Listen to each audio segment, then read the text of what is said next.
For decades, the way we build AI has been pretty much set in stone. But what if I told you there's a new architecture on the scene? One that's inspired by a kind of forgotten mathematical theory from the 1950s, and it's threatening to challenge, well, everything.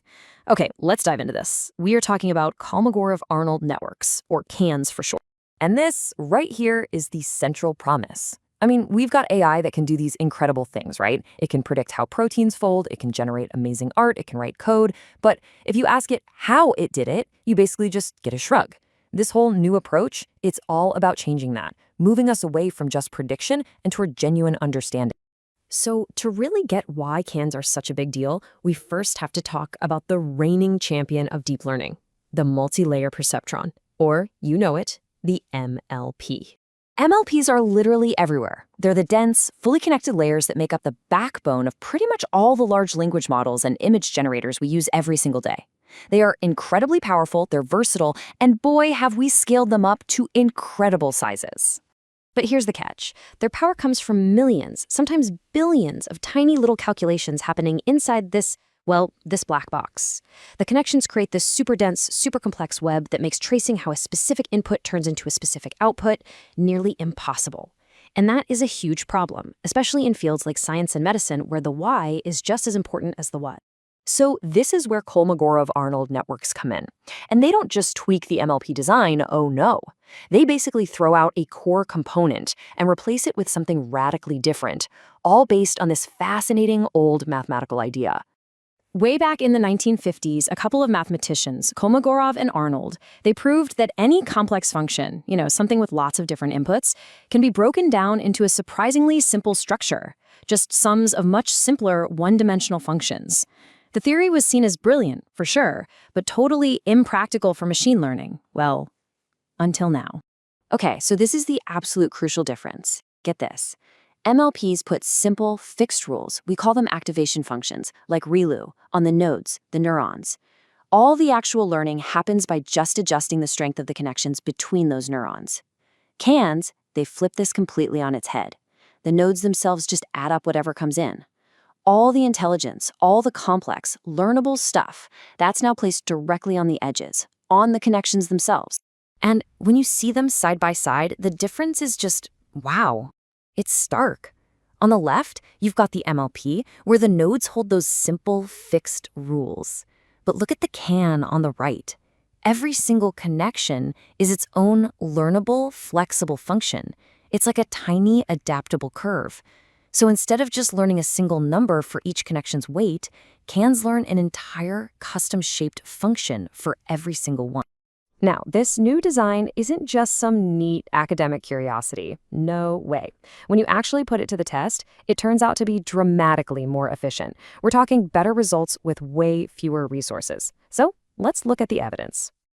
There's this key concept in AI called scaling laws, and it's basically a measure of how much bang you get for your buck. As you make a model bigger and add more parameters, how quickly does it get better? A steeper scaling law means you're getting much better performance way more efficiently. And here it is. Here's the proof in the pudding. This graph, it's straight from the paper, and it just shows this huge performance gap. See, when they're tackling a really complex function, the CANs, that's that blue line, they have a much, much steeper learning curve. They get to a lower error rate using orders of magnitude fewer parameters, while the MLPs just kind of stall out. In fact, the theory predicts that KNNs have a scaling exponent of 4. 4! That means the error goes down with the number of parameters to the 4th power.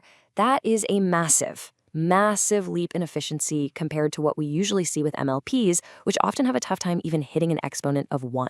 Okay, so better accuracy, better efficiency, that's all great. But now we get to what I think is the most exciting part of all. KNNs are not a black box.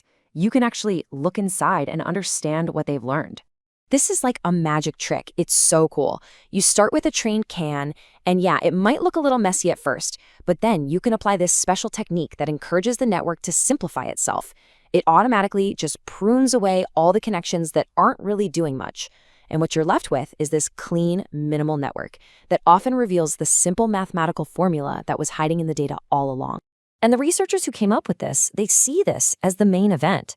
Not just replacing MLPs, but creating a whole new kind of tool for science. an AI that can actually work with a researcher to help uncover the fundamental laws that govern a system. And look, this isn't just a theory. The paper actually puts this whole idea to the test in some genuinely complex scientific fields. So take knot theory, for example, a super abstract area of mathematics. When the researchers used a KN to try and find relationships between different properties of knots, the network did something an MLP could never, ever do. After it was trained, you could literally just look inside and see which inputs were the most important. They're the connections that stay strong and well-defined. It's like the AI is pointing its finger directly at the key variables for you. And the results were just stunning. The KN wasn't just more accurate than a massive MLP, it did it with only about 200 parameters. Compare that to the MLP's 300,000. I mean, come on. It automatically highlighted the key variables that human experts already knew were important, and it even helped generate new symbolic formulas that perfectly describe the relationships it found. So this all leaves us with this really fascinating question for the future, right? We're on the verge of having AI that doesn't just spit out answers, but can actually explain the reasoning behind them in the pure language of mathematics. Think about it. From drug discovery to particle physics, the potential for an AI collaborator that can help us see the underlying structure of the universe, well, it's truly profound.